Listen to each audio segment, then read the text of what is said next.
So nga guys, so Hemohim. Masakit kasi yung ulo ko guys.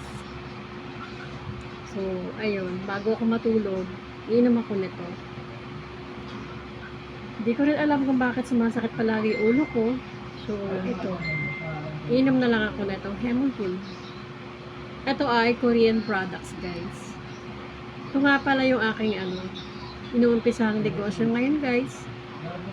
So, pag gusto nyo po, itry nyo rin po ito guys, herbal, Korean products ng Atomy. Ayan, ganito pag inom nyo guys. So, ayan. Open here nakalagay dito guys. Open here. Ayan, open here. So, ganyan lang. Kung sa